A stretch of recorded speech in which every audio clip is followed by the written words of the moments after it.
રાધે રાધે, જય સિયારામ. આપણે હરિદાસ બાબાજીનું ચરિત્ર ચાલે છે.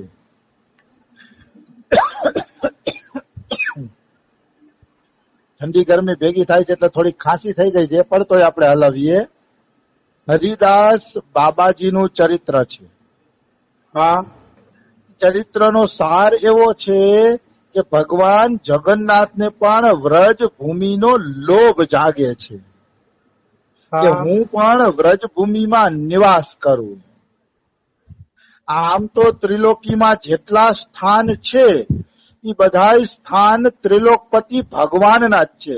મતલબ ભગવાન કણે કણમાં રહેલા છે, તો ત્રિલોકીમાં બધે ભગવાન રહેલા છે. હા, તો કે બધે ભગવાન રહેલા છે કણે કણમાં, તો ભગવાનને વ્રજ ભૂમિમાં નિવાસનો લોભ શા માટે જાગે છે? હા, તો કે કણે કણમાં ભગવાન તો છે જ, પણ અલગ અલગ ધામમાં ભગવાને અલગ અલગ લીલા કરી. દ્વારકામાં ભગવાને રાજા બનીને લીલા કરી, તો વ્રજમાં કાનુડાએ ગોવાળિયો બનીને લીલા કરી. એ ગોવાળિયાની લીલાનું આસ્વાદન કરવા માટે ભગવાન વ્રજમાં આવવા માંગે છે. હા, જગન્નાથ ભગવાન એટલે વ્રજમાં આવવા માંગે છે કે મારું જ ગોવાળનું સ્વરૂપ વ્રજમાં કેવી મીઠી લીલાઓ કરે છે એનો આનંદ લેવા માટે ભગવાન જગન્નાથને આ લોભ જાગે છે હા, કે હું પણ જાઉં અને બ્રજની અંદર નિવાસ કરું. આવી વસ્તુ છે. તો પરમાત્મા બધે હોવા છતાંય કોણ જાણે કેમ વ્રજ ભૂમિ એવી મીઠી છે કે બધાય પરમાત્માના સ્વરૂપોને વ્રજ ભૂમિ પ્રિય લાગે છે. તો હવે જગન્નાથ ભગવાન વ્રજ ભૂમિમાં કેવી રીતે આવે છે એની કથા લઈએ. હા, આજથી 200 વર્ષ પહેલા જગન્નાથ ભગવાનને વૃંદાવનમાં નિવાસ કરવાની ઈચ્છા થઈ હા, કે હું વૃંદાવનમાં નિવાસ કરું. શું કામ? તો કે યમુનાજીનો કિનારો, પાછા પ્રેમી ભક્તોનો સંગ, પાછા કથા કીર્તનની મજા. એટલે ભગવાન જગન્નાથ એમ થયું કે હું વ્રજમાં જઈને ભક્તોના કથા કીર્તનનું આસ્વાદન કરું. હા, એટલે ભગવાનને પણ લોભ જાગે છે. પણ ભગવાન જગન્નાથ વૃંદાવન આવે કેવી રીતે? આપણે એમ થાય કે લે ભગવાન તો સર્વ સમર્થ છે, એને વૃંદાવનમાં આવવું હોય તો શું વાર લાગે, એ તો તરત વૃંદાવનમાં આવી જાય. તો કે આવી જાય, સમર્થ છે ભગવાન, સાચી વાત છે. પણ ભગવાનને જયારે ભક્ત હોંશે હોંશે લાવે છે એ જ એટલો આનંદ આવે છે, એટલો આનંદ પોતાની મેળે આવવામાં નથી. હા, ભગવાનની એક રીત છે કે જે કઈ કાર્ય કરાવશે ને એ કાર્ય ભક્તોને માધ્યમ બનાવીને કરાવશે. હા, દાખલા તરીકે માન મંદિર છે એ હાવ પેલા ખખડધજ અને તૂટલું ફૂટલું હતું. હા, તો શ્રી રમેશ બાબાને અહીંયા નિવાસ આપીને આજે 1 અરબના ખર્ચે માન મંદિર બને છે. હા, તો કે તો ભગવાનનું મંદિર બનાવી નથી શકતા, તો સંકલ્પ માત્રથી બ્રહ્માંડો બનાવે છે, તો મંદિર નો બનાવીએ છીએ તો બનાવી શકે. પણ ભક્ત જયારે પ્રેમથી મંદિર બનાવે છે અને પછી પોતાના પ્રભુને સેવા માટે એમાં પધરાવે છે ત્યારે ભગવાનને આનંદ આવે છે. ભગવાનને આનંદ જ ત્યારે આવશે જ્યારે કોઈ પણ કાર્ય ભક્ત દ્વારા થશે. હા, બિલકુલ. ભક્ત ભગવાનને નવડાવશે તો ભગવાનને નાવામાં મજા આવશે. ભક્ત ભગવાનને ખવડાવશે તો ભગવાનને ખાવામાં મજા આવશે, જમવામાં મજા આવશે. ભક્ત આરતી ઉતારશે તો મજા આવશે ભગવાનને, નકર એમને આરતી ગમતી નથી.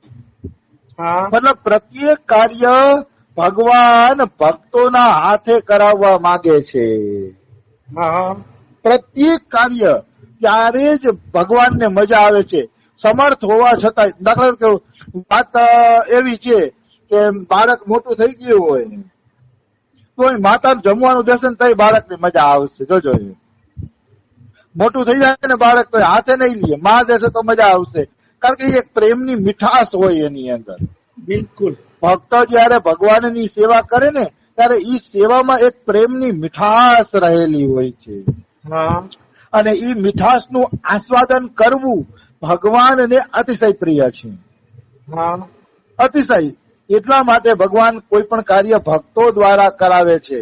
આ માન મંદિર જો રમેશ બાબા દ્વારા કરાવશે તો રમેશ બાબાનું મોટું નામ થશે અને ભગવાનને પણ આનંદ આવશે કે એક ભક્ત દ્વારા મારું કાર્ય થયું. હા આવી વાત છે.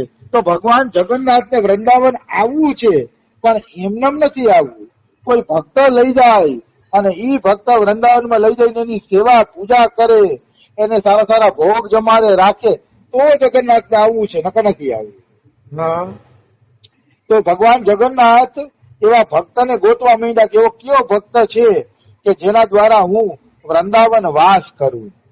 હા અને મજાની વાત એ છે કે ભગવાનને કોઈ સાંપ્રદાયિક ભેદ નથી. વૃંદાવનમાં હજારો ગૌડીય ભક્તો ભજન કરે છે. હજારો ભક્ત ચૈતન્ય મહાપ્રભુના સંપ્રદાયના ભક્ત ભજન કરે છે, પણ એ કોઈને ન કીધું ભગવાને. હા કાનુડાના અનેક સંપ્રદાય છે વૃંદાવનમાં અને કાનુડાના અનેક ભક્તો છે વૃંદાવનમાં, કોઈને ન કીધું. હરિદાસ નામના એક રામાનંદી સંતને કીધું કે તું મને વ્રજમાં લઈ જા. વાહ આ હરિદાસ નામના, કારણ કે ભગવાનને તો સાંપ્રદાયિક ભેદ છે નહીં. રામનો ભગત હોય કે કૃષ્ણનો હોય, ભગવાનને તો ભક્તની સેવાથી મતલબ છે, હા ભક્તના પ્રેમથી મતલબ છે. તો વૃંદાવનમાં હરિદાસ નામના એક રામાનંદી મહાત્મા રહેતા હતા. યમુના કિનારે નાનકડી કુટિયા નાખીને ભજન કરતા હતા. હા પણ બહુ અનુરાગી મહાત્મા હતા, બહુ મોટા પ્રેમી મહાત્મા હતા. દિવસ રાત પ્રભુના ચિંતનમાં ડૂબેલું રહેવું એને ગમતું હતું. હા અને પ્રભુની યાદમાં પોતે અશ્રુ વિસર્જન કરી રાખતા. મતલબ આખી રાત રડવાનું, હે રાધે, હે કૃષ્ણ, તું ક્યારે મળીશ, તું ક્યારે મળીશ. આખી રાત બસ એક જ વ્યથા કે કૃષ્ણ ક્યારે મળશે, કૃષ્ણ ક્યારે મળશે. હા એક જ વ્યથા, એક જ લક્ષ્ય, બીજી કોઈ વાત જ નહીં. હા જે મનુષ્યનું લક્ષ્ય ભગવાન બની જાય છે, એ મનુષ્ય બહુ ઝડપથી ભગવાનની કૃપા પ્રાપ્ત કરી લે છે. હા તો લક્ષ્ય ભગવાન બની જવા જોઈએ, પછી તમે ઝડપથી કૃપા પ્રાપ્ત કરજો. એટલે લક્ષ્ય આડા ચૂકા હોય ને, અડધું સંસારનું ને અડધું ભગવાનનું ને અડધું ઓનું ને અડધું ઓનું ને, તો મન છે ને એમાં વેચાઈ જાય છે. હા અને મન વેચાય ને એ ભક્તિમાં સારું લક્ષણ નથી. હા મન ન વેચાવું જોઈએ. મન એક જ ચિંતન કરવું જોઈએ, કૃષ્ણ કનૈયાનું. કૃષ્ણને છોડીને મન કોઈનું ચિંતન ન કરવું જોઈએ. ભગવાનને છોડીને મન ક્યાંય જવું ન જોઈએ. ઈ છે ને લક્ષ્યની દ્રઢતા બહુ ઝડપથી તમને ભગવાન પાસે પહોંચાડી દેશે. બિલકુલ. એટલે લક્ષ્યની દ્રઢતા પૂરેપૂરી હોવી જોઈએ. હા લક્ષ્ય વગરનું બધું નકામું. એક કાલે હું દ્રષ્ટાંત વાંચતો હતો, બહુ સરસ મજાનું દ્રષ્ટાંત હતું. ગોવિંદ નામનો એક ભાઈ હતો. હા ઈ ગોવિંદના ભાઈને નાનકડી કટલેરી જેવીની દુકાન હતી, નાનકડી. હા તો એમાં એ ધંધો કરે. એ ધંધો કરતા કરતા એને 30 વયા ગયા. પણ એ બિચારો 2 પાંદડે થયો નહીં. એની સાથે જેને ધંધો ખોલ્યો હતો એમાંથી કોઈ લાખોપતિ બની ગયા, કોઈ કરોડોપતિ બની ગયા, કોઈ મોટી મોટી દુકાનો કરી લીધી, કોઈએ કઈ પણ આ બિચારો હતો યાદ રહ્યો. ઈ નાનકડી દુકાન અને ઈ દુકાનની અંદર પોતે ધંધો કરે, એટલે એને એમ થયું કે મારું જીવન નકામું છે, હું કઈ પ્રગતિ ન કરી શક્યો. હા કઈ પ્રગતિ ન કરી. આ દુકાનમાં કે મેં મારું જીવન પૂરું કરી દીધું, હું કઈ પ્રગતિ કરી શક્યો. એને અફસોસ થતો હતો.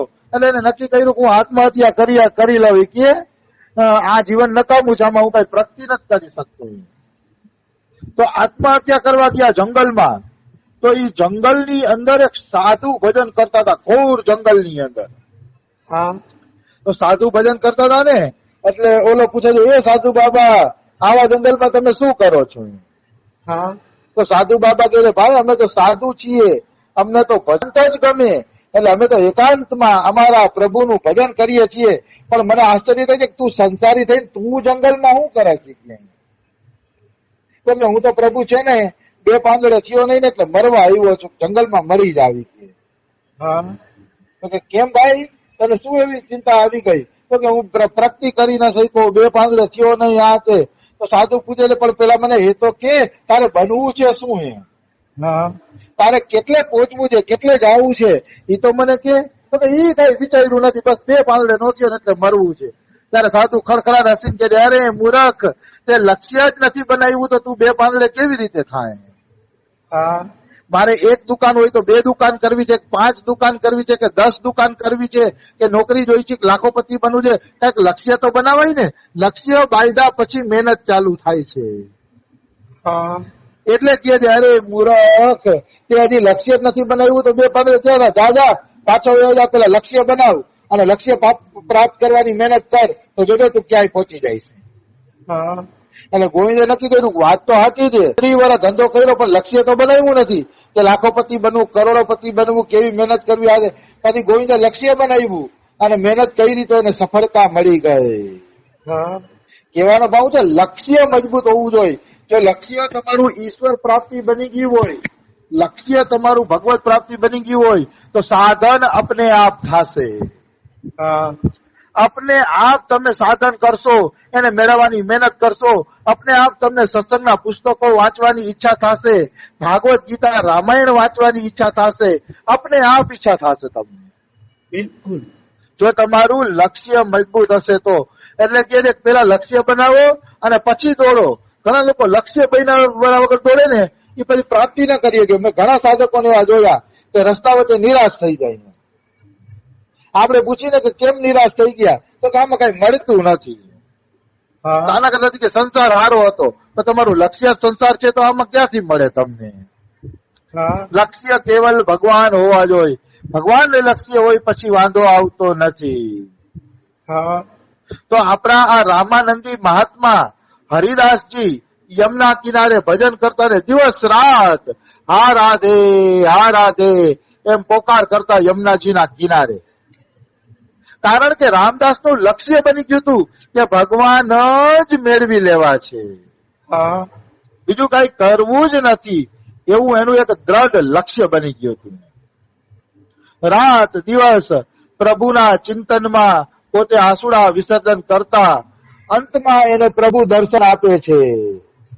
વાહ વાહ. અંતમાં એને સાક્ષાત જગન્નાથ ભગવાને દર્શન આપ્યા. અને એ કૃષ્ણ કનૈયાની રૂપ માધુરી જોઈને આ તો એકદમ ઘાયલ થઈ ગયા, ભાવ વિભોર થઈ ગયા. કૃષ્ણની રૂપ માધુરી એવી હતી. હા એ રૂપ માધુરી જોતા જોતા હરિદાસજી બેભાન થઈ ગયા. હા બેભાન